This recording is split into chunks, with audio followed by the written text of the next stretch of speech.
Are you really a girl? Haven't you ever seen a woman before? No. The granddad told me that there are two kinds of people. One is boys and the other is girls. So you must be the other kind of people. Girls, right? Yes. A boy and a girl, well, apart from some physical differences, are basically the same. Oh, yes. I remember he said that a girl's chest is bigger than a boy's. But it's strange. Why should your chest be bigger? Hey, can I take a look? Hey, you can't touch me.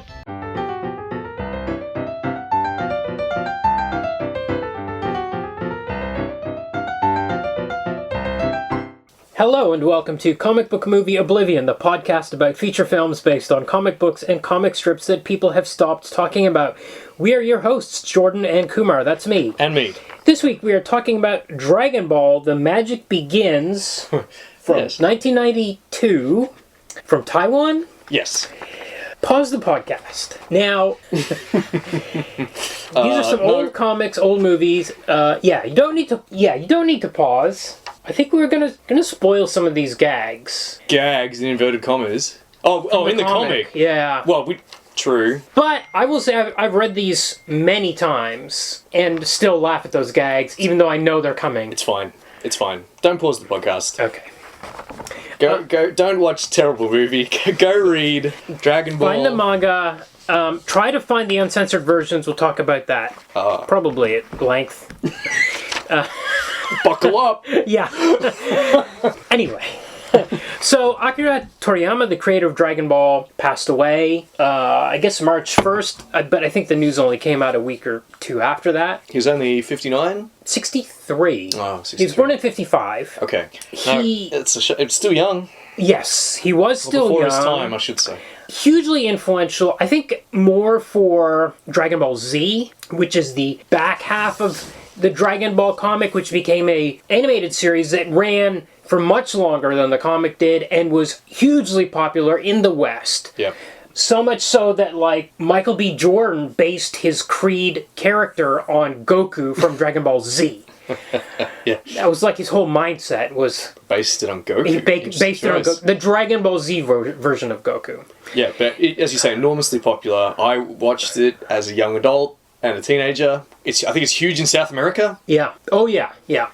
And I think I watched it a little bit, but somebody told me at some stage, and I think I have a memory that was my older brother. I don't know why he would know this. Maybe it was somebody else, but they told me that the animation was caught up with the comics. Yes. So that they had to, but it was coming out like every week, there was a new episode, so they had to stretch out the fights over multiple episodes. I don't know if that's true or not. I've heard that as well, and I read it doing some reading for this week. Yeah. But no citation. I've heard many great rumors about Dragon Ball. I'll repeat them all. And I repeated some of them. We did an episode on Dragon Ball 15 years ago almost on deconstructing comics, and that episode has been rerun this week there. Oh, brilliant. So you can give that a listen, but I'll repeat some of those bizarre rumors that I've heard about it. Go ahead. As we get to them. Oh. So... Well, I mean, I will say, I remember from one watching it, infuriating how they dragged it out. Yeah. Entire episodes would go past where they stared at one another. Right. Right.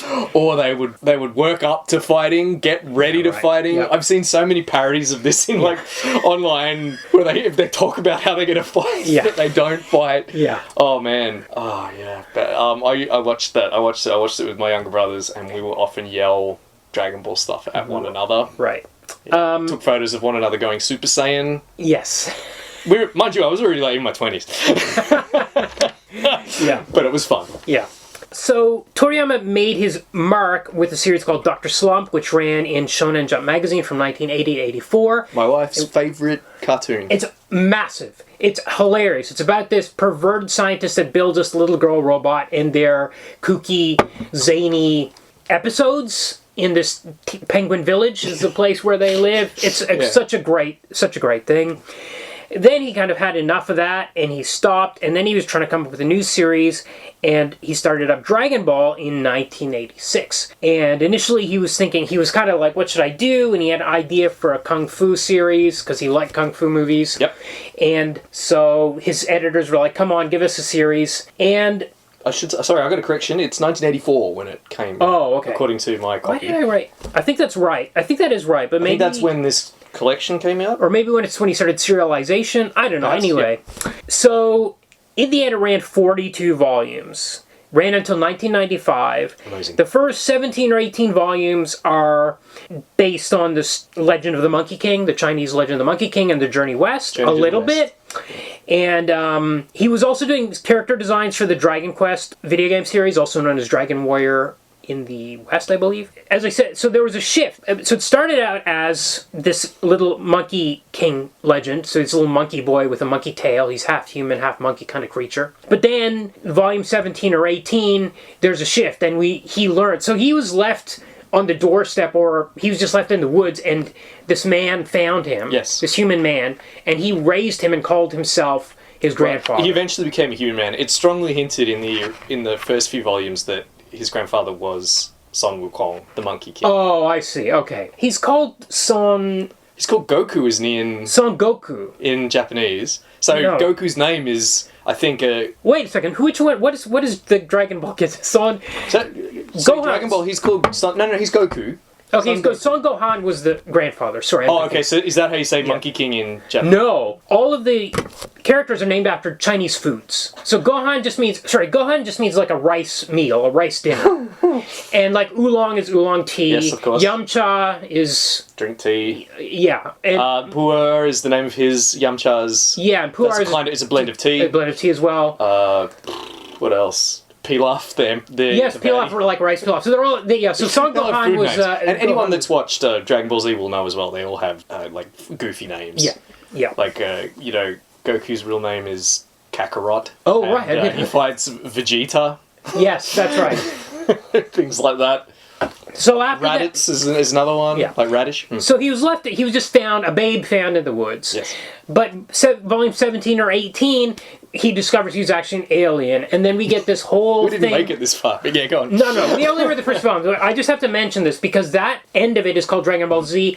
I think it was called Dragon Ball Z. The animation was called Dragon Ball Z in Japan, but the manga series was always called Dragon Ball. It was never called Dragon Ball Z except in the US translation. Sure. And I think when most people that consumed Dragon Ball in the West, their first encounter with the story is Dragon Ball Z. So, which starts when Goku is not a child anymore, he's a man. Yeah, he even has a kid. Yeah, Gohan, named after his grandfather. Yeah. And he finds out that he's an alien at that point when an alien arrives looking for him, asking him why he hasn't completed his mission, which is to destroy the planet Earth. Right. Okay. So, now, it was released in English pretty early on, I think because the animation was so popular, by Viz. Censored in various forms, as I mentioned. Maybe we'll talk about that as we get through it. Now, the story I heard in a couple of different ways was, the first story is that he was planning on having one Dragon Ball, and then his editor was like, that's not going to be enough. And he was like, okay, 7 Dragon Balls. And he was thinking about going for about 10 volumes, and then when he got to the end, the editor said, no, you got to keep this going, and that's when Dragon Ball Z happened. Okay, he's an alien. We got to drag this thing out. A bit like Highlander 2, The Quickening. Like, okay, we got... What a great comparison. Suddenly they're aliens. Yeah. I don't know if that is a good comparison. I don't know if either of those stories about Dragon Ball are true. The other story I heard, you can hear this in the Deconstructing Comics episode, is that when a rookie editor joins Shueisha, one of their hazing tasks is they have to go to Akira Toriyama's house and beg him to come back to Shonen Jump. Now, you have to understand, this was the period when Dragon Ball was selling the magazine. When Shonen Jump hit 6 million copies a week, that was the Dragon Ball era. Right. It had people were buying it for Dragon Ball. People were buying it for Dragon Ball. And you can imagine being a 10-year-old Japanese kid, reading a chapter, coming to school the next day and saying, did you read Dragon Ball? Did you see what happened in Dragon Ball this week? Yeah. And talking about all the panels and all the funny stuff that happened, all that stuff. You can absolutely imagine kids going crazy for it. You can imagine how much they enjoyed the naughtiness of it that the parents were complaining about. And the kids would be like, hee, like, look at this really funny thing. Yeah, it's pretty cheeky. It's very cheeky, and some conservative parents were definitely complaining about it at the time. But it was like, they're not really crossing any lines. It's not crude or crass. No, it's not like immoral or in any way. I don't. It's very light. The tone is very lighthearted. Yes. And it is a bit naughty, but you would never call it lewd or sexual. It's the pitch perfect level of naughtiness to make those kids go crazy and to make the parents go crazy at the same time without crossing that line. I mean, even in the English translation, it's amazing how funny it is. Yeah. And it's just a little bit ribald, but it's certainly not unsavory or unseemly. It's just good fun. Yeah, absolutely. And I would say, as we're going to talk about at length, very different from what Dragon Ball Z was. And in fact, I've only ever really read the first 3 volumes of Dragon Ball. Right. I know what Dragon Ball Z is, and I'm like, I like this end of it. I know what that is. I've seen a bit of that, and it's like it doesn't really appeal to me in the way this does or Dr. Slump did. This version came out, it was translated by Mari Morimoto and rewritten, localized by Gerard Jones. Excellent translation, excellent localization. Gerard Jones is a very bad man. That's all I'll say about that. And I will say he had a 6-year sentence and he got released a year early. So he's out there wandering around somewhere. You can Google him yourself if you want to find out what Gerard Jones was up to. He wrote an excellent history of comics too, which is absolutely essential. Bad dude, very bad dude. So we start, as I said, it's the journey west, the story of the Monkey King. It seems like we're in ancient times. Goku's out there in the woods. It's a bit of an ambivalent setting. There's fantastical creatures. Right? Yes. Dinosaurs, talking dinosaurs. Yes. Giant talking fish. Yes. Obviously a little boy with a tail. Little boy with the tail. Super strong. Our opening narration says, long, long ago, in a deep, dark forest, far from civilization, beyond a towering range of, well, you get the idea. It's the kind of place a story like this has to begin. So you're led to believe, this is it's going to take place in the past or something, but that's not quite it, because within a few pages, this character named Bulma, named after bloomers, which is like girls, like those big baggy underwear, shows up in a vehicle, like a car. Yes. So you're like, okay, this isn't what I thought. I also want to say that this is one of the best first chapters of anything, anywhere, because of this. You got this kid who's chopping wood with kung fu, like giant bricks. He comes home, he says a prayer to his grandfather, which is a crystal ball. You're like, what's going on? Then this girl shows up in this car. She's got a compass, which she has built herself, which can detect these Dragon Balls that she's looking for. It's a Dragon Ball detector. Yeah. And all this stuff is just in the first chapter. She then shoots him with a machine gun? Yeah, she does. She absolutely does, and he just gets up for... I think that's later in this, though. It's not in the first chapter? I think she does shoot him in the first chapter. She absolutely does shoot him later on with a machine gun in a really funny panel. But anyway, he catches fish with his bare hands. He just strips naked, jumps in the water, beats up a fish, takes it home to eat. Is that the... she has a machine gun him. Okay. You can't see, but I am pointing at the panels where she shoots at him in the first chapter. Okay, right. So she almost hits him with her car, or hits the... I don't remember exactly how it plays out. He thinks the car is some sort of beast. Yes. He starts attacking it with his Nyoibo, which is like his staff, which magically extends to any length. Yes. They kind of get to talking. Famously, the Monkey King wields a similar staff. That's one of the elements. One of the few elements that is in it and stays. I think he. Well, he goes off track very early. I think it persists for a while. We can talk about the similarities between Journey to the West and the comic as we go along. Okay. But there are a few more elements. So he's never seen a girl before. Mm-hmm. This is really key. He doesn't even know what a girl is. I think maybe his grandpa told him they have bumps or something. They have lumps on her chest. She doesn't have a tail. She has bumps on her chest to keep her balance. Yes, so that's how you keep your balance. Yeah. I think Bulma's surprised to see his tail. Yeah. And she says, I knew they had one on the front or something like that. Right. Oh yeah, I heard boys had one on the front. Yeah. So she's 16 years old. Yeah. She's on summer holidays from school, so she's only got 30 days. She's trying to find these 7 Dragon Balls. When she finds all 7, a dragon will appear, which will grant a wish. And we learn later, her wish is to get a cute boyfriend. This is her big thing. This is the most trivial wish. This dragon can grant any wish, but and as you say, it's not the most trivial wish. Someone else has a more trivial wish. Oh well, the eventual wish that's granted. Yeah. But so here, the story of Journey to the West is about a Chinese monk who is going to northern India to retrieve the Buddhist scriptures and bring them back to China. So here, and this makes me think probably that factoid about him starting with just one Dragon Ball probably isn't true, because she's standing in for the monk here. She's the one that has the quest. Yeah. And Goku, instead of being her disciple, like Monkey is in the story, here he's just tagging along with her. But yes, in the novel, the monk is sort of on a quest. And I see. Picks up Okay. companions. Right, gotcha. Okay, I didn't know that part of it. So somehow it comes into the conversation that he has one of these Dragon Balls at home. Yes, and it's the grandfather. It's this crystal ball. Yeah, it was left by the grandpa. Now we realize, so the grandpa isn't the ball. It was he owned it, and it was the last possession that he gave to Goku before he passed away. So.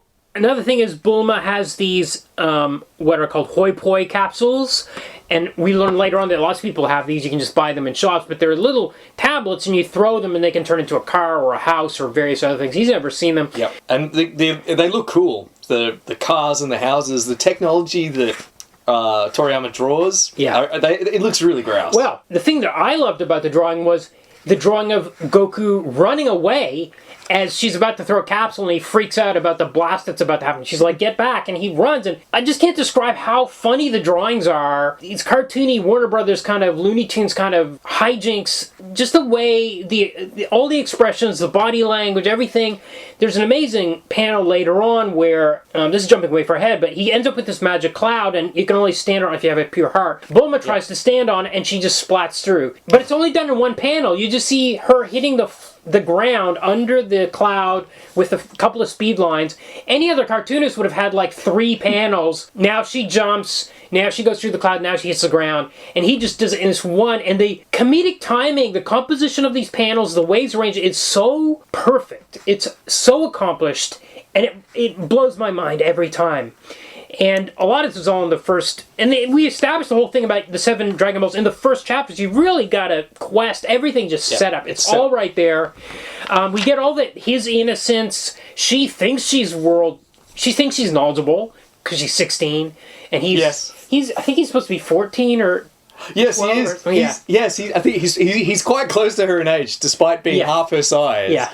Yes. And really oblivious, has no idea about things like what are girls, that kind of thing. Yes. And he talks a little about her bumps when she's in the bath and she's trying to go. There's a really funny, naughty bit where I don't even know how to describe it, but he sexually assaults her, basically. Yeah, you're talking about the pillow. The pillow. The pillow scene. He's looking for. He used to sleep. It's implied. It doesn't state it outright, but it's implied that maybe he used to sleep on his grandfather's. I think he says he did. He used to sleep on his grandfather's crotch. Yeah. He had a pillow down there. Yeah. And he says, can I sleep on you as a pillow? And she's like, what are you talking about? Get out of here. Yeah. And then he decides he's going to do it anyway. So he goes up there, he lays down on her crotch, and she's like, what's going on? She doesn't have a pillow. Yeah. And he pulls off her underwear, and then you see him freak out. He's got this look on his face, he absolutely freaks. She wakes up, and... Oh, sorry, go on. I want to say the edit on the Viz edition, they cut out the 2 panels where he pulls off her underwear. So you just see a cut from him saying, why does he have a pillow, to this freak out on his face, and it just kills the gag completely. Because he's really paced this, he's worked out the panels to tell this joke in the most perfect way. Hilarious. And it was only way later that I realised, he technically committed sexual assault there. Yeah, because he doesn't know he's doing it. Because he's such a babe in the woods. Yes. He's a literal babe in the woods. Yeah. And he's horrified, and he's stammering, Yeah. And then Bulma wakes up and goes, "Oh, you mean I've lost my balls?" Yeah. And she goes to check that she's still got the dragon balls. Yes. And she goes, "What are you talking about? They're still here." It's just, as you say, the whole thing's very funny. Yeah, it's great. Perfect. And that leads to another gag later on. Before we go on too long, I just want to jump back a little bit. You mentioned that he rides on a cloud. That's something the Monkey King does as well. Yes, I think he's often shown on a cloud, because he can perform a cloud somersault which carries him thousands of leagues. Right. Okay. There's a great bit here where he goes out to get some exercise, and it's hilarious how he runs out of the house. Yeah. His feet are spinning like wheels, and he just beats up some rocks for practice. This is morning exercise. They meet this turtle. He accidentally hits a rock, and it's actually a huge turtle. And the turtle's far from home and needs to get home, and Goku's like, okay, I'll take you home. Yes. And Bulma's like, you get lost, I'm staying here. But then she sees a big dinosaur, and she's like, I'll come with you. They take this turtle to this guy named Kame Sennin, the Turtle Hermit. Yes. And he's this old dude wearing a turtle shell on his back. Yeah. And he rides this turtle's his companion. Yeah, or friend, or so they know one another because of the common turtle element. Yes. But this guy is like that main character from Dr. Slump. He's an old pervert. He's a dirty old man. He's obsessed with, like, seeing naked girls and panties and all that kind of stuff. And he only will do things in exchange for, like, kind of like sexual favors. Just like seeing. Well, he just wants to see. He's like a voyeur, so he wants to see a hint of her underwear or something along those lines. So for bringing and he's also got a Dragon Ball, which is good for Bulma. She wants that. And as a reward for bringing the turtle back, he gets given the floating cloud. Yes. Which he himself can't even ride on because he's so not dirty. pure of heart, yeah. only Goku can ride on it. But there's a scene here, I think to get the Dragon Ball, she agrees to flash her undies at him, and she flashes them and does not realize that she had lost her panties the night before because of Goku. Yeah. And it's a lot of the gags are people getting an eyeful when they weren't expecting it. And he gets more than he bargained for. He just wanted to look at her panties, and then she's like, doesn't realize until she gets home that night, and then she machine guns him again. After that, when she realizes that he took off her underwear. All this stuff kind of is going on. Now we get to the journey. I don't remember how she convinced Goku to join her to get the other Dragon Ball. He's just on board, because it's just an adventure for him. Yes. But, they meet up with Oolong, who's this pig shapeshifter. Yes. He's terrorizing a village when they first encounter him and then they realize there's all sorts of rules around this, like he can only transform for 5 minutes and then he needs a 1 minute break before he can transform again into another shape. Very important for the setting up the comic gags, like the 5 minute time limit is real important for him running away. Helps when he meets there's another great chapter, he meets another shapeshifter and they're both shapeshifting and don't realize that they're fooling each other. They each think they're other people. It's a great setup in every way for all this stuff that's happening. So, one thing I love about this chapter is Goku has started going around giving people what he called pats. This is like he pats people on the crotch to find out if they're male or female, because he started to discover what this is. And Bulma is telling him no more pats. But at one point he pats this old lady, and she's like all bashful about it, like, oh, Sonny, she says. It's so funny. But Oolong has been kidnapping girls from the village. We don't know what for initially. And they come up with a scheme for Oolong, who was it they came up with some plan to lure him, to trap him. I think, they dressed up Goku as a girl. Yeah. But when Oolong, the pig, transforms into a handsome guy, Bulma can't stop herself. She charges out of there. She's like, oh, and she's got hearts in her eyes. Yeah. And she's like, she's got to talk to this handsome man that's shown up. She knows she knows he's the monster. Yeah. But she just can't help herself anyway. Yeah. And that throws the plan awry, and now he doesn't want Goku in drag anymore. He wants Bulma, the more grown-up girl. Yes, with the large breasts. There's I can tell a long story about the edit of this. He sees her. She says, "What size are you?" And she says 34C or something like that. And he's like, "Oh, I bet you can do puffs with that." And you get a panel of him imagining himself. It's a thought balloon panel. He's imagining himself with his head between her breasts, and he's like patting them on the sides to make a puff is what he calls it. That comes up again later, doesn't it? Yeah. And that bit is edited out completely in the Viz edition, in which he does the puff gesture, which makes no sense. But he says 34C, she must be from out of town. That's what the translation. Well, that doesn't make sense. No, it doesn't make any sense. But anyway, so she does this amazing thing. I just loved it. She's very like sly, I guess, or what's the word for her? She's scheming. Yeah, she's crafty. She's crafty. That's it. That's the word. She like gives him a drink with something in it, so that whenever she whistles, he'll get diarrhea. Really bad diarrhea. So he has to do what they say, and they demand he come along because they can use his shape-shifting powers. Are we interested in Journey to the West lore? Yeah. I mean, okay, so one of the 3 disciples of the priest, he's a pig spirit. He's exactly like Oolong. In English, he's usually called Pigsy. Okay. And he's just like Oolong. He's lecherous. Famously always chasing after girls, and he has pig-like appetites. Okay. So always wants food, always wants women, and he's lazy, and he's lustful. Yeah. And he's also a shapeshifter. Right. He fights with a rake. Okay. So Oolong is, again, this is very definitely him. Now, to digress not to digress. So also, Tripitaka, the priest, as he's called in English usually, he can control his more unruly disciples with a magic band around their heads. Ah, okay. So if he recites a prayer, the band tightens and they get terrible headaches. This is primarily done to Monkey. It's not normally Pigsy that it's done to. Okay. However, in the manga, it's Pigsy that's been given, or Oolong that's been given the similar thing. In this case, though, instead of getting terrible headaches, he gets terrible diarrhea. Yeah.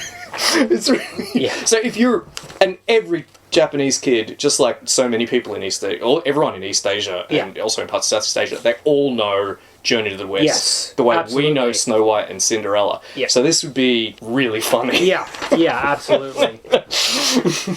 So now they meet this bandit called Yamcha, who's this handsome dude. He travels with a critter as well, which is like a kind of cat or a mouse kind of thing. Cat mouse. I mean, there's a letter in volume 2 that we read. There's a letter to the editor, or a letter to Toriyama, where someone asks him, "Is Pua a cat or a dog?" And Toriyama's like, "I don't know." Yeah. I usually draw him more like a cat, but I don't really know what he is. Yeah. Yamcha's thing is he's this like highwayman. He's like a dangerous highwayman. Very butch. He's very but terrified of women. And to hilarious effect, when he sees Bulma, he freaks out. He can't handle it. So when he overhears them talking about the Dragon Balls, he's like, "I can wish to get over my fear of women." This is what he's going to wish for. Because he wants to date. He wants to get married. Yeah, that's right. He wants to get married eventually, but he can't. Whenever he sees a woman, he completely panics. Yeah. He's terrified of her. Yeah. Just becomes a literal blubbering mess because he draws him as like a blubbering mess. Yes. So this is another great scene where he's sneaking up on the cabin to steal their Dragon Balls or whatever, and he looks into a window while Bulma's showering and catches an eyeful. And it's so funny because it's bad enough if he sees her, but he sees her completely naked. We get a panel of her turned to the camera, so we get a bit of nipples here. Now, this has been edited twice, 2 different ways by Viz. Once they did it with like the glass reflection over the nipples, once with suds, soap suds. My version has soap sud, this one. I think I flipped through that one and it was unedited. Well, there are some suds. Maybe there aren't as many suds as there are in the edited one. But the point is, the gag... This is an important debate about... No, the gag works because the extreme of seeing her completely naked. Not only... I mean, if she's covered in suds, then... No, you're right. This one here... Yeah, this one, she's completely bare. No, it's the one that I read... The one you sent me online. Yes, that's right. The online version has the suds. Yes. So the thing is, if he sees her covered up, with such reflection, why he has such it's look why this is the worst possible thing that could happen to this guy is to see her nipples. So we've got to see them. That amplifies the joke to such an extreme that I just laugh out loud every time. I know it's coming. Like I know he's going to see her. We get a little panel of her in the shower beforehand, so you know it's coming. That he's going to come around there and look in this window and see her. He's drawn so funny. It's such a great build-up. His face is enormous. Yeah. His teeth. Yeah. He has these, you can see his gums. Yeah. He's grinding his teeth. He's absolutely overcome. It's very funny. Last one of these for a while, I promise. Yeah. This Yamcha is the last of the 3 disciples. He is in Journey to the West, he's a water spirit. Okay. Lives in somewhere called the Great Sandy River, and as a result of that, he's usually called Sandy in English. Okay. So to make him live in a desert is another one of those funny reversals. Gotcha. Okay, right. Because he's famously from the water. Well, also the interesting thing is here, he doesn't join the band. He follows them, waiting until they get all the Dragon Balls together, and then he's going to snatch them from them. So he keeps showing up. Sometimes he has to interfere, and he's like, "Oh, I just happened to be here." Yeah. And he kind of gets involved in their adventures. Yes. But the other thing here, the other great element is that because he's so handsome, Bulma's obsessed with him. Every time he shows up, she's like, "Ooh, it's that handsome guy, Yamcha." And she has to be near him, and he can't stand it. He's like, he turns into a ball of sweat, and he's got like shaky knees as soon as she's around. It's such a great setup that all these forces are like against each other.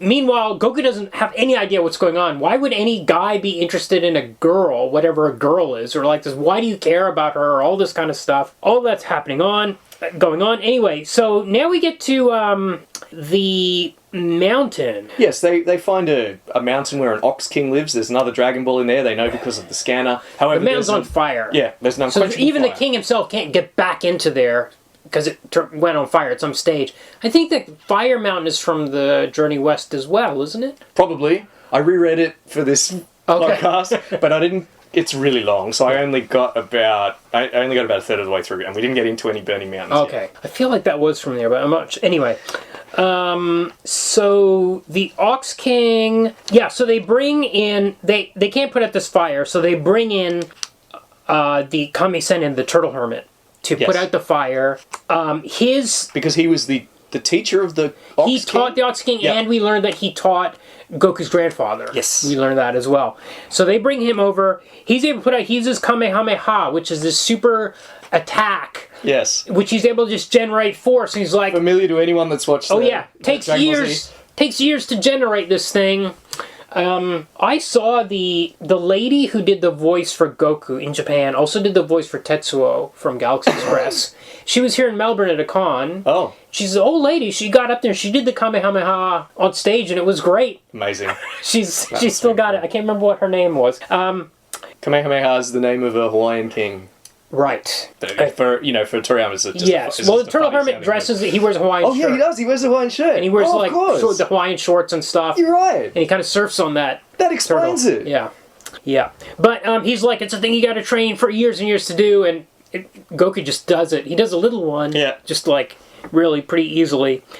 Then they meet Pilaf, who is a evil. Evil little frog man? Yeah, I don't know what he's got. He's got 2 followers that I don't think are named in Volume 2. But it doesn't matter. They assemble the 7 Dragon Balls. Yes. The dragon appears. Pilaf wants to use it to take over the world. He's the first guy that's like, I'm going to use my wish to rule the world. Something, sensible. Yeah. Yeah, not to get over his fear of women or to get a cute boyfriend. Dragon appears before anyone can say anything. Oolong's in there. And he wishes for the panties off a hot girl, and the panels. It's so perfect. I can't believe it. The dragon is like, your wish is granted. Like the dragon doesn't judge the wish. No. The dragon just grants the wish and flies away. Yep. And we get these panels of this little tiny thing falling out of the sky, and then it falls onto his head. And it's Oolong's head. Yeah. It's a woman. Who's the hot woman is my question. But Oolong gets his underwear. That's it. That's the whole we've had 400 pages of adventures. The Dragon Balls shoot away to the 7 corners of the earth. For a year, I think, until they can and they will remain inert for a year, and then then you can begin reassembling them again. Yeah. So, what was I going to say about the... Well, Pilaf was really angry. Oh, so Oolong's wearing those underwear on his head the rest of the... the whole rest of the manga, the rest of the volume. He's wearing underwear on his head the whole time. Pilaf's angry, knocks them up. Yeah. And they only escape when it turns out that Goku is a kind of werewolf. Yes. Except he's a were-ape. Yes. If he sees the moon, he transforms into a 5-story tall ape. Yeah. And goes on an uncontrollable rampage. And it turns out that he squished his grandfather, and that's where his grandfather's been all this time, because he was squished by Goku when he was a giant ape. Yeah. He frees them, and that's pretty much where the manga ends. Volume 2 ends. Yeah. I want to say, especially the first time reading it, I was surprised that they got all 7 Dragon Balls in 2 volumes. I thought this is the thing that's going to take 12, 15, 20 volumes of questing to find these 7 things. No, it's out of the way in 400 pages, very quick. But then they're dispersed again. I don't actually know if they ever went looking for them again. Oh, they definitely do. Well, but is it like a thing? Is it a thing that because everyone? It could be like Robert Jordan's Wheel of Time. They could just do it over and over again. Well, that's what happens. As I understand it, I don't know too much about the arc, but it seems like they'll do a martial arts tournament in between hunting Dragon Balls. So they'll hunt Dragon Balls, they'll make a wish, and then they'll do a martial arts tournament, and then they'll hunt Dragon Balls or deal with an invasion threat. And then if someone dies, they can always be wished back to life with the Dragon Balls. Oh, I see. Okay. And that just happens over and over and over. So, I will say that when Toriyama finished the series in 1995 after 42 volumes, and I told those 2 stories about his editors telling him to continue it before, he had a message for his fans, it's really funny, I read it on Wikipedia. I don't remember the exact words, but he really almost sounded like he was begging to be allowed to have a break. Yeah. Please, I need to move on to other things kind of statement. Yeah, well, despite the popularity of it. One of the volumes said, I think he was drawing 15 pages a week. Yeah. For 10 years? Yeah. That's a lot. Yeah. Yeah, that's probably standard, like, Shonen Jump schedule for those guys. And he was doing the Dragon Quest character design stuff at the same time as well. And he had only planned to do like 10 volumes and it went for 42. So amazing. He was a bit exhausted. We'll find the same thing with Hergé and Tintin too when we get to that. He was really very sick of it by the end of it. Okay, so let's talk about Dragon Ball. The Magic Begins. Seemingly came out in 1992, Taiwan. I think it was... Or it might be 91. I've seen 91. Okay, so I pulled up the credits here now. We saw this... This is on YouTube. It's on the Wu-Tang channel, the Wu-Tang Collection, with... It's the English dub version. Yeah. So it says that... the Chinese version is 1992. Okay. All media, all version 2000. Does that maybe mean the English version? When they did the subtitles? This dubbing? The dubbing, rather, yeah. And digitally remastered version 2007. I don't know what that means if they added computer effects, because there are some computer effects in here. You're right, and they were a bit out of place. They look cheap, but they were a bit out of place for 1992. You're right. I was wondering that when I was watching it. Yeah, I wonder if that was added. I wonder what they looked like originally. The weird thing to me is I believe this is an unlicensed, like unauthorized. This is your Nosferatu type of situation. Yes, so, definitely. But to do an English dub of something that's legality's borderline seems weird. Like, you wouldn't normally do a licensed dub of a thing that was unlicensed. Well, it's not the best dub. No, that's true. But there's comments on in the comments. People watch this on TV and stuff. Oh yeah. Yeah. I found a broadcast. webpage where someone just wrote about their late night experience finding this movie. Right. They thought it was the best thing they'd ever seen. Well, I will say... So they went and created an old GeoCities style website just to talk about it. Right. To jump way ahead, if the Dragon Ball manga didn't exist, I think we would be talking about this movie in the same sentences with, like, Flying Guillotine and Samurai Cop and Miami Connection, all those kind of movies. You gotta see this. Awesome, though. You gotta see this crazy... martial arts movie from Taiwan. Yeah. You won't believe it. It's the strangest, most weird thing. It is. It is the strangest, most weird. Because it's got kind of all the elements of the manga, but done without the flair or comedy. Yes. So you've just got the weirdness. Yeah. It's just pure. It's 90 minutes of insanity. That's perfect. Yeah. Yeah. So we watched this Ultimate Edition. It opens with spaceships, CG spaceships. Yes. Attacking this village. The village has these what are called dragon pearls throughout the movie. They're not called Dragon Balls. Non-copyrighted dragon orbs. Yeah, so they're called Dragon Pearls. they changed the names of everything, but come on. Off-brand Dragon Balls because they're Dragon Pearls. Some aliens land in the village and start blowing it up. They're trying to get this Dragon Ball. The aliens look a bit like the aliens from Critters 2, if you've ever seen that. No. So that's a cool movie. Well, to me, this looks like Power Rangers here. 100%. I wrote that down probably more than once in my notes. It's very Power Rangers. Yes. Especially the main guy. The makeup looks pretty good, but it's really looks like Power Rangers makeup. Yeah. This guy must have been in the chair for... I mean, if it was Star Trek, he'd be 5 hours on makeup. I don't know how much it was in this 1992 Taiwanese picture, but the main bad guy, who is called, like, he's some kind of Ox Lord or something. He's called King Horn. Okay. Now, he's, as you know, he doesn't really exist in the manga. No. So I found out that this film, The Magic Begins, is not so much an adaptation of the manga as it is an adaptation of the very first Dragon Ball anime. Oh. Which was called, in English, Curse of the Blood Rubies. Okay, weird. Yeah. Or it was called Legend of Shenlong in Japanese. It came out in 1986, so very soon after the comics. Right, okay. After the comics came out. And in that, the story is, well, it's much like it is here in the film. There's an evil king. He's called King Gurumez in the anime. Okay. And he's been driven wild with hunger because he's obsessed with digging up blood rubies from under this village. Oh. And it makes him crazy. And he wants to assemble the Dragon Balls so that he can wish his terrible hunger away. Okay. They've dispensed with that subplot here in the film, and instead he just wants the Dragon Balls to rule the world. So a bit like Emperor Pilaf. Yes, right. So he wipes out the village, he collects the Dragon Ball. It seems like he already has one? Yes. Does that mean there are 8 Dragon Balls in this movie? I think they lost count. Because they keep talking about how many stars are in the Dragon Balls, though. And they keep talking about how many we have, and they're like, he has one from the village. No, he has the one from the village, But And he has then- another one. He shows, now I have two. Isn't there a moment where he says, now I have don't two? remember. It drove me crazy the rest of the movie. I was like, Okay. wait a second, he had two, don't you remember? And I thought there was going to be a thing where they thought they still had time, and then he actually had two, and they thought, I don't remember him having two at the start. Okay. But it's possible he did. So that would be too many then, because Bulma has one. Yep. Goku has one. The Turtle Hermit has one. Yeah. Yamcha has one. Yeah. Did we say Oolong? Pigsy has... Yeah, Oolong has one. That's 5. Okay. So then the one from the village, that's 6. Oh, and then if he has one, that's 7. But they keep miscounting. I believe it. I think. Okay. I'm so glad I added those up on my fingers in real time. So Grandpa Son is alive in this version. He's not dead. Oh, he's so annoying. Yeah. The Goku's called Monkey Boy. Yeah. He's got no tail. No. I'm not sure why he's called Monkey Boy. He's got no tail. He's not very monkey-like. That's a good point. It starts, basically, he's telling his son about how precious the Dragon Ball is. They have a big practice fight. Yeah. Oh, the Dragon Pearl, that's right. They have a big practice fight. A lot of wire fighting. Wire fighting, which I didn't mind. The flying effects were okay. Yeah, it's fine.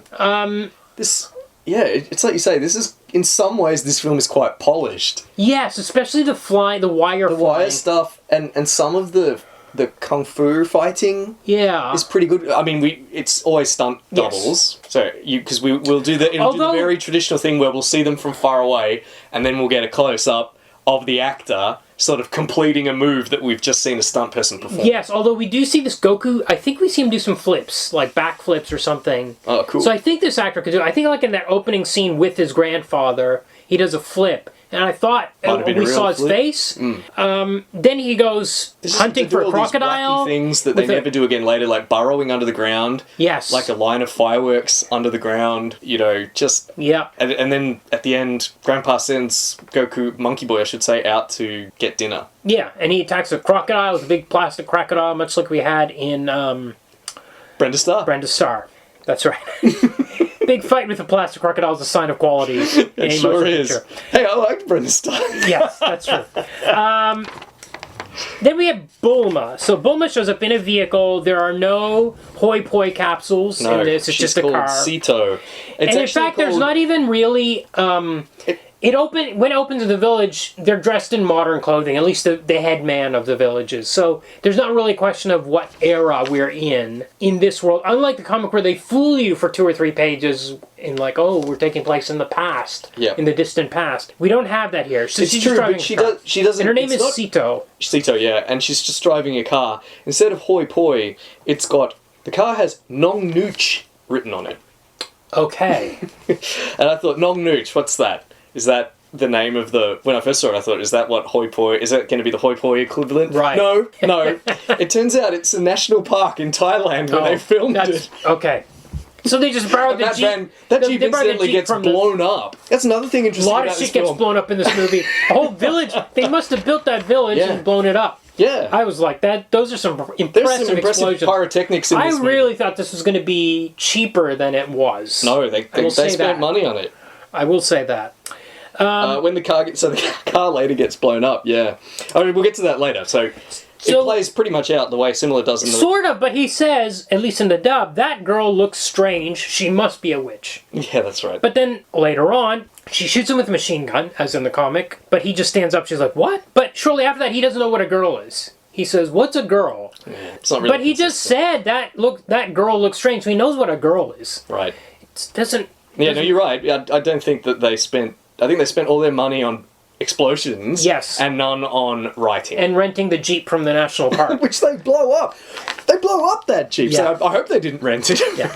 So now the aliens attack them while they're talking. She is looking for the Dragon Balls. And then they figure out they're going in the direction of Grandpa's house. Yeah. So they hurry back. There's a crazy scene where Grandpa jumps into the well, or he's thrown into the well, and then he flies out of there. He does this crazy flip. What happens is he's got a tunnel in his house that leads to the well. That's right. He goes down it. He peeks up out of the well to see where they are, and then one of the 2 henchmen, who incidentally are in the original anime as well, they're called Zebrata and Malilia. Okay. In the anime, they were called Pasta and Bongo. Okay. Way better names.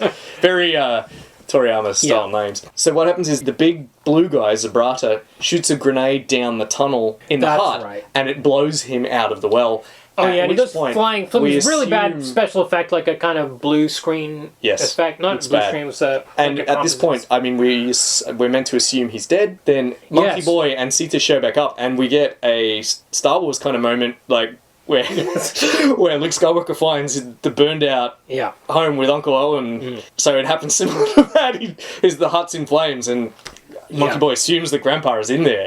Yeah, the aliens, by the way, attacking these kind of tanks, these military tanks, which I guess they must have borrowed from the Thai military. Yeah, they're like APVs, armored personnel carriers. Yeah, Taiwanese military. Yeah, so either the Taiwanese military or if this is still in the national park in Thailand. Oh, that's right. That's right. They would have been the Thai military. You're right. So now I think Bulma or Sito and Monkey Boy are going, maybe they're looking for the other Dragon Balls at this stage, or they think Grandpa might be alive, they think he's dead, but they're not 100%. I'm not sure, they just seem to chase after them for I think Monkey Boy just flies off the handle and goes after them. Here he can run as fast as a car, unlike in the manga where he's slower than a car. Yes. And he needs transportation. Incidentally, I watched this with Marius, my youngest son, and as I said before we started... he's 10. Okay. And as I said before we started recording, his obsession with detail and pedantry rivals even yours, Kumar. Possibly exceeds it. Yeah. So he had a constant stream of kind of observations about how that wasn't exactly like the manga. Right. So and I'm sure he's read these many times. Yeah, he really likes them, yeah, and he was carrying on about how, no, Goku is not faster than a Jeep. There's a whole bit in the manga, and he's showing it to me, and I'm having to pause the movie and look at the manga. Then later, after the Jeep blows up, they ride an elephant. Yes. So that must have been, again, in the Thai National Park. Yes. The Nong Nooch Tropical Botanical Garden. Okay. And Marius said, I thought they were supposed to be on a motorbike. Right. That's an elephant. Yeah. I will say, though, this is our third elephant. We've got Telugu Superman, Sheena, Queen of the Jungle. Oh, yeah. And now Dragon Ball. So there were a lot of elephants in Telugu Superman. Now an all-star. Comic book movie Oblivion all-star. That's right. Elephant ride. Trained elephants. Maybe. Although they were African elephants in Sheena and they're Indian elephants here. Oh, that's true. Maybe they don't get it on a technicality. Pedantry. Yeah.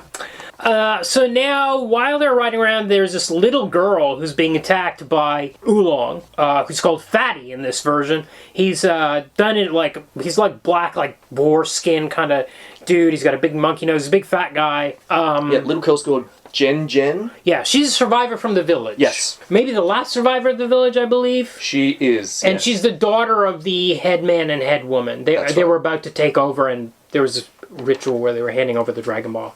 She's a character in the anime. Okay.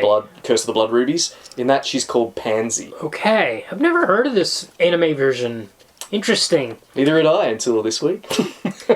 So, he's attacking her, then, Monkey Boy jumps to her defense. There's a tedious scene with coconuts. You know exactly how it's going to play out, where he hits a coconut tree and a coconut hits him on the head, blah, and blah, then blah. In the groin. Yeah. Yuck.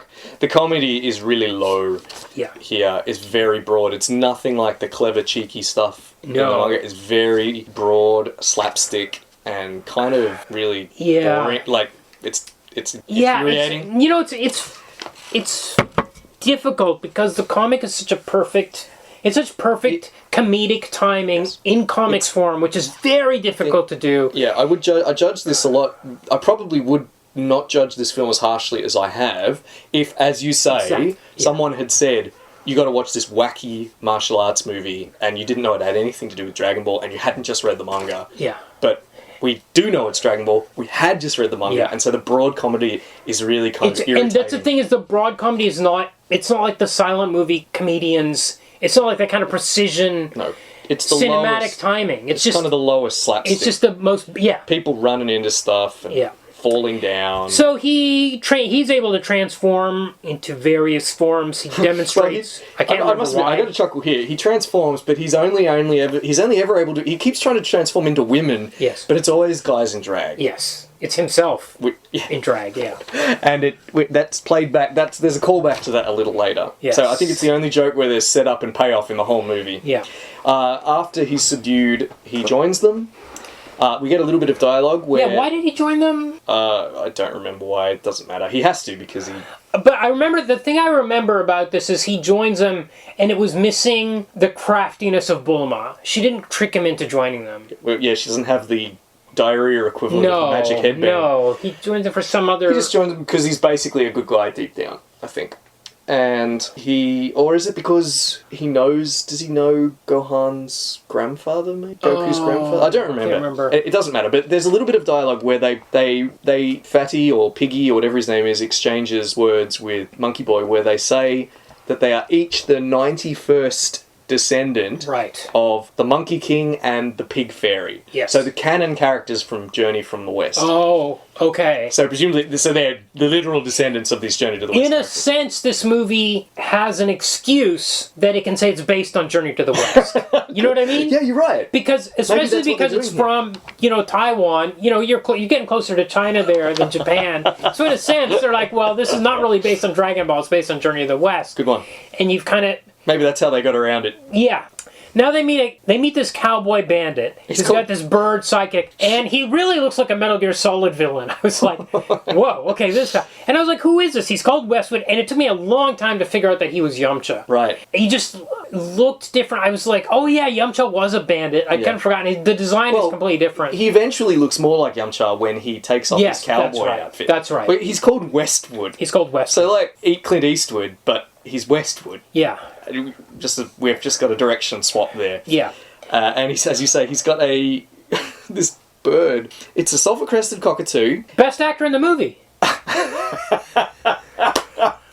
Not the best voice acting. No, not the best voice acting, but it seems to be a trained cockatoo that nods when it's supposed to and flies away when it's supposed to. Cockatoo's earning its money, but the voice acting here, it's called Lady Snow White, I think, and it has to be heard to be believed. I think perhaps with the episode opening quote should be a quote from this bird. Yeah. Because it has the most. It's like shrill grating voice every time it talks. It's like fingernails down a blackboard. Yeah.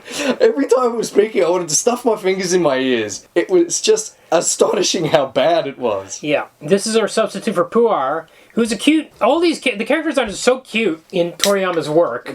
That's part of the appeal of it, especially Goku. Yep.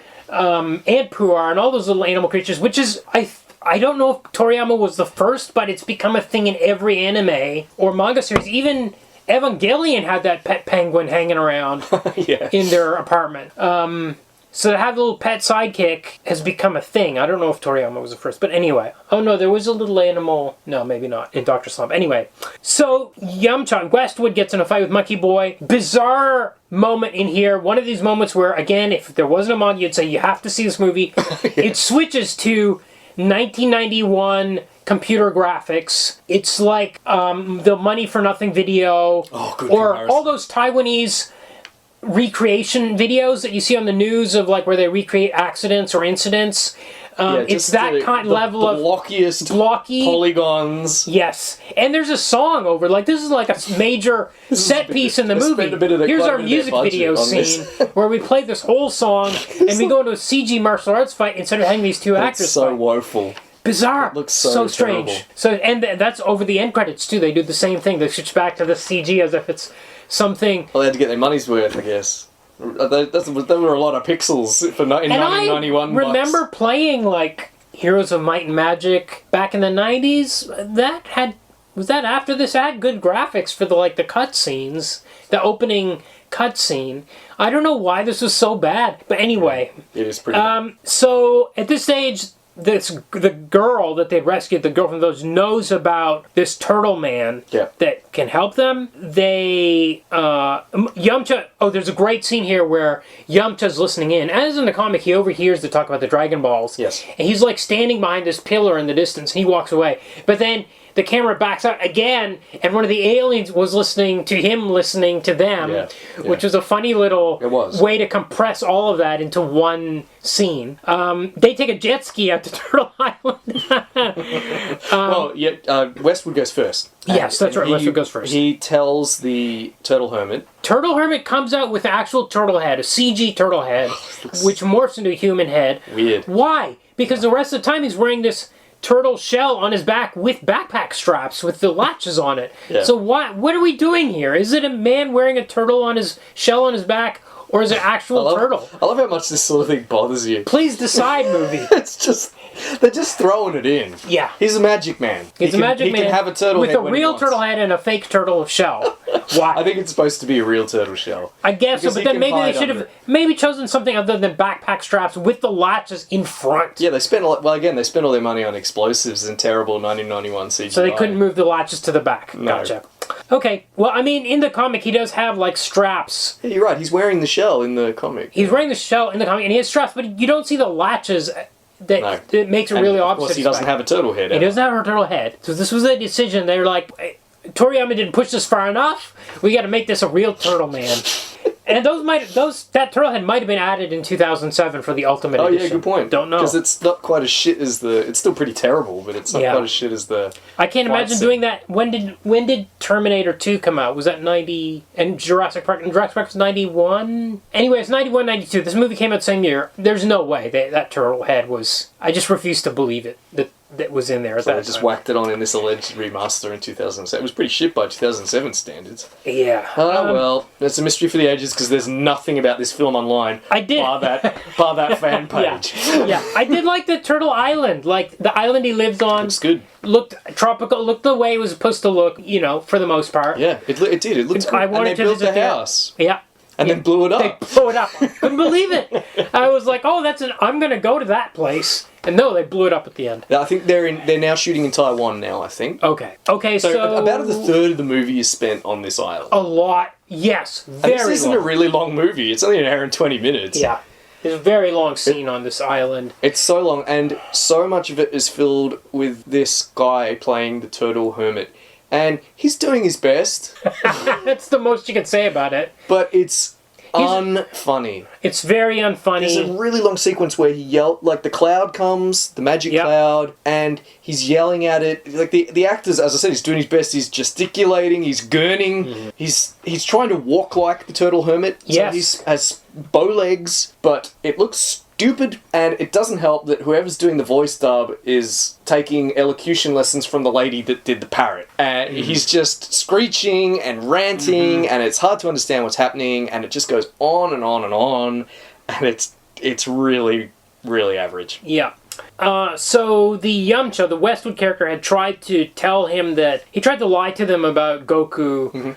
and say that they were coming here to attack him, to fight him, but actually they wanted his help to get the Dragon Balls. Yeah. That all gets sorted out. But they do make an exchange where he wants to... He wants to see Sita's breasts. Yes. In exchange for the Dragon Ball. That's on brand for Turtle Hermit. Yes, and in fact, there's a scene a bit like this. When he puts out the Fire Mountain in the manga, the deal was that he would get to see her breasts or something like that. Or I think touch them, actually. Or touch them. But Bulma's like, okay, she makes Oolong transform into her to look like her. So he gets... But he goes too far. He's like, oh, you can have more than that. Like, keep going. Like, And she gets all angry about it. It's a really funny sequence in the comic. He says that she could... The Paf. Yes. It's the callback to the Paf. So Oolong, in Bulma's body, says to the Turtle Hermit, you can go ahead and do the Paf. And, Bulma's watching and she's really angry. Yes, that's right. You can do Puff if you want. You're just going to look at him? So, it works out more or less the same. But it's funny, it's like, why did Oolong offer? Just to get this Bulma? Or it's just a funny thing? It's just a funny thing, because he's so sex obsessed, even when he's... Yeah. Well, that's how Sita gets Piggy or Fatty to agree. That's how this plays out, yeah. He says, if I have to shapeshift into you, I want to see you naked too. And then it's like, well, then we're back at square one. And then Sita says, no, wait. When you turn into me, then you can look at yourself. That's your payment. You're right. And he says, oh, great. And then, of course, he turns into himself in drag. Ha, ha, ha. Man in women clothing. But they make him try again, and he does become Sita, except with a larger chest.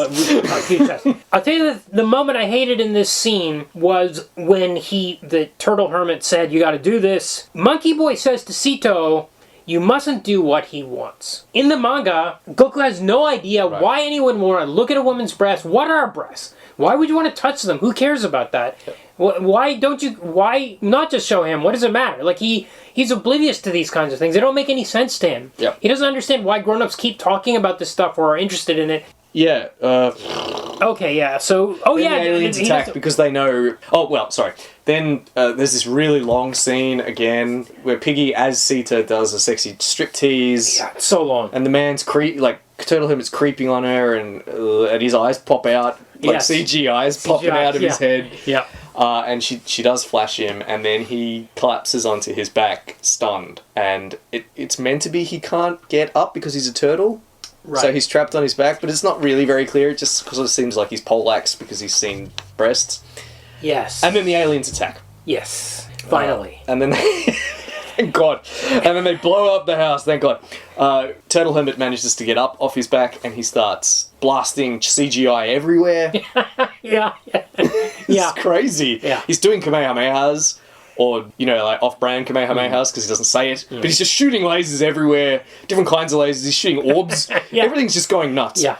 Then the aliens blow up their house, and they run. They run away. They escape. Yeah.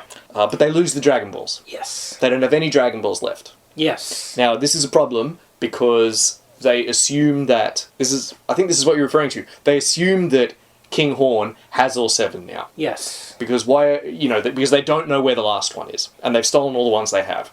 So they're despondent. They'll never get to where he is in time. And meanwhile, Piggy is trying to participate in this conversation, and Turtle Hermit tells him to get lost because it's Dragon Pearl owners only. So he leaves. They have this conversation, and then the camera slowly pans away. We see Piggy sitting under a tree, and he has a Dragon Ball, and he's just tossing it up and down. He's had it the whole time. What? Yeah.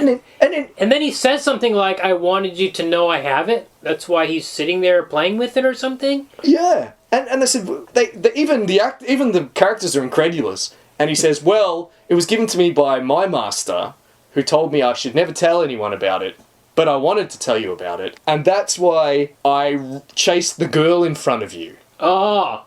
Oh yes, this is why he was attacking that girl. What? So that they would know, these people he didn't know were looking for Dragon Balls or had Dragon Balls? Would know, even though he didn't know they were looking for Dragon Balls, and they didn't know he had a Dragon Ball, instead of just going up and talking to them, he chased a girl in front of them. So that they would stop and attack him, and he'd get hit in the head with coconuts. Yeah, and then he would join them on their quest, only to... It just does not make sense. So whatever, just put more pyrotechnics in. Yeah. And that's what we get in the very next scene, because they go to the village to confront King Horn, and this is a big action sequence. Lots of Power Ranger style guys in Power Ranger kind of costumes getting blown up. Yep. They're throwing grenades at them. They take guns up. There's lots of guns in this movie. They're shooting them with guns. Pigsy shoots the woman character, Malilla, at point blank range, and she dies. We get a close up of her dead face on the ground. One character gets blown up, so just his boots are left. It's really like graphic explosion. That is Sita. Sita shoots. Yes, that's right. This character who is called Zabrata. Mm-hmm. She shoots him with a grenade, and he blows up. Now, one of the very few details online about this film is, this is the only movie in the Dragon Ball saga where Bulma has directly killed someone. So yes, then they confront King Horn. He's sufficiently powerful to hold them at bay. And then something really odd happens. He summons the dead of the village. And he resurrects them as zombies. He raises them as zombies. The heroes. So he's a necromancer. Yeah. We get a blue filter, so the whole village goes blue. Everything's blue. They come back from the dead, and they are zombies because their hands are outstretched in front of them, and they're pouring at the heroes, and they're being overwhelmed. And then they get the idea that the Dragon Balls must be in King Horn's stomach. There's no reason for them to think that. The reason they think that is because it's from the anime. So in the anime, King Gourmet is he's so greedy that he swallowed the Dragon Balls. Okay. to keep them safe. They figure it out, and then they force him to eat the Dragon Ball. The 7th one. Yes, and that summons the dragon. Yes. In the film... There's some logic... Oh, yeah. In the film, it kills King Horn. He dies. They know it's good. They're like, oh, we can kill him. If all 7 Dragon Balls are together, they'll explode and kill him. That's I was, right. like, confused. Yeah. Like, what about the wish? But the wish does come. Because they're in the film... This is just a way for them to end the film, to get rid of the villain. In the anime that it's based on, it doesn't kill King Gurumes. In fact... he survives the process. Okay. And Jen, or Pansy as she's called in the anime, then wishes the village back. Oh, and she wishes away the evil blood rubies that are underneath the village. Okay. And everything's restored, and Gurumes himself is restored to being a regular person with no longer a giant blue monster. Okay.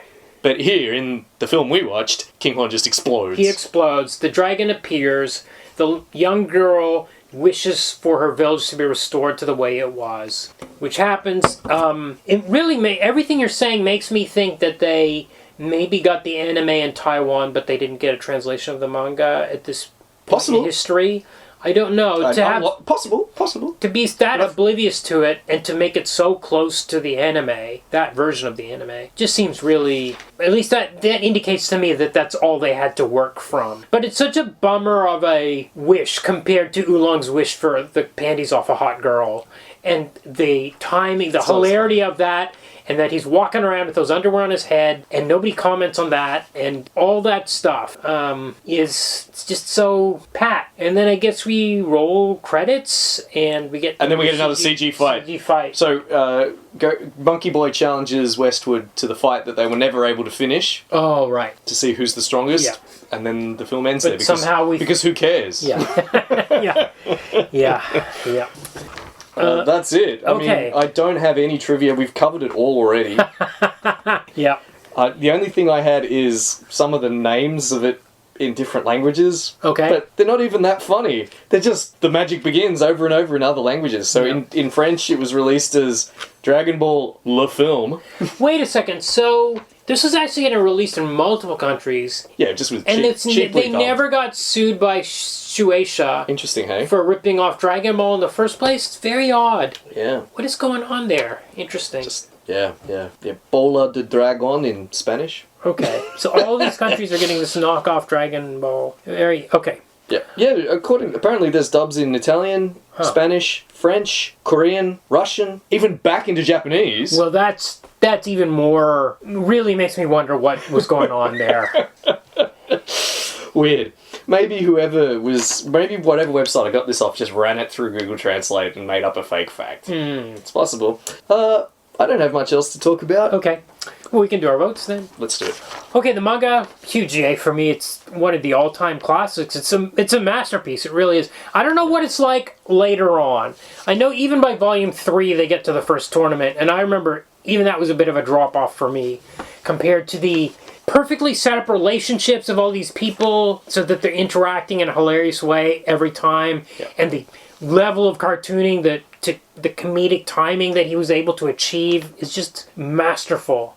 It's such a funny, fun, cute manga. Everything about it, all the wheels are turning. I absolutely love it. It's got great art. I'm just really reading it. I was just really tickled the whole way through. It's very cheeky, very funny. I imagine that the translation captures hopefully the tone pretty well because it has a very light-hearted, fun tone. Yeah. And as I said, the art's great. I really like the drawings. Yeah. I like the way he draws the various capsule technology vehicles and... Yeah, all that stuff's great too. Yeah, he has to draw a lot of different kinds of stuff, like the vehicles and the medieval castles. And dragons and...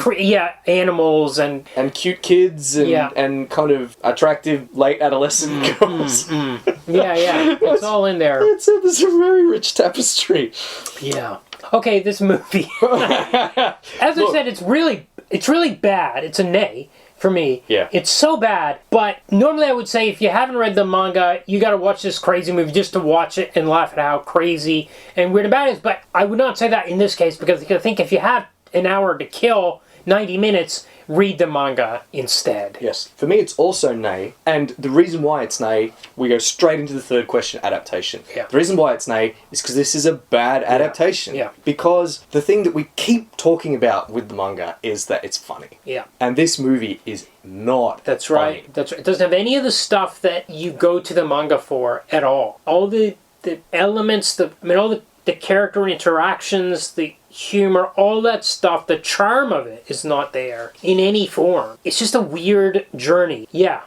Terrible adaptation. Missed the point of the manga. Yeah. I don't know if it's closer to that anime, but from what you've said, it sounds like the anime was a bad adaptation of the manga to begin with. I don't know. I think Toriyama was involved, as far as I know, because he came up with those characters like Pasta and Bongo. Yeah. Okay. I don't know, because I haven't seen it. Yeah. No, that's right. But yes, for me, film nay, adaptation nay, but definitely the comic yay. Now there's as I mentioned, I reread a bit of The Journey to the West as preparation for this episode. So that was translated. The most famous translation is by Arthur Waley, who you've probably heard of, distinguished predecessor in your field, translator of Chinese and Japanese into English. Yeah. And he did the most famous one, the one that most people have read, and gives us the common names that we associate with the characters, like Monkey, Pigsy, Sandy, and Tripitaka for the monk. And he described the original novel, the Chinese novel, as follows. He said, "Monkey is unique in its combination of beauty with absurdity, of profundity with nonsense." And I think that also sums up the manga. Yeah, really does. Yeah. One final fact. Okay. In 1985, Pixar, while it was still part of Lucasfilm, were actually making plans to produce a film, so an adaptation, an animated adaptation, not of Dragon Ball, but Journey to the West. Okay. This is long before Toy Story, so 10 years before Toy Story. The film was going to be made in conjunction with the Japanese company Shogakukan, who own, of course, the publishing company Shueisha, who published the Shonen Jump series Dragon Ball. Okay. What could have been? Yeah. Because a year later, Pixar was acquired by, I think, Steve Jobs, and he cancelled the project. Okay. Once it became obvious that the technology was not sufficiently advanced, and the Japanese backers pulled out. Yeah. But so, we almost, at the time when Toriyama is publishing a Journey to the West derived story in Shonen Jump, we almost got a Pixar Journey to the West. Who knows? Produced by the same company that's publishing, so who knows what we might have got? Would Toriyama have worked on it? Yeah. I don't know. Yeah. What could have been, but it probably would have been terrible because of the state of CGI in the 80s. I can't imagine what it would have looked like. Oh well. Okay, so please like, subscribe, rate, review on whatever platform you're on. Please join us on Patreon. There's like a $5 tier. There's like pennies a day. Yeah. And it will help us out. Absolutely. Absolutely will. Join us on Facebook. Please send us an email or a text or a DM in whatever platform or on all of them. If you see us in the street, yell out. Yeah, absolutely. Next week, so we're going to do a movie we weren't going to do, which is the Korean knockoff Dragon Ball movie. Right. Now, this was on the YouTube, on the same Wu-Tang Collection channel on YouTube. They have the Korean Dragon Ball, but they've only got it with Spanish subtitles. Right. But you found on archive.org, someone had... Okay, so this is a long bow. Someone's taken those Spanish subtitles, machine translated them into English, and then cleaned up, quote unquote, these machine-generated English subtitles of the Spanish translation of the Korean version of a Japanese manga. So it's very much 5 degrees of separation. Yeah. 6 degrees of separation, I should say. So who knows what kind of gibberish we're going to get. So I can't wait to find out. Until this week, I was like, well, we can't do this one because we don't have English subs. But now we have English subs of a kind. I don't know how fair it will be to the movie to watch this version, but I don't think the movie is playing fair with the rights, because as I understand it, they did not. This is another knockoff like this one. Yeah. Yeah. So serial numbers filed off. So hear more about it next week. Yeah.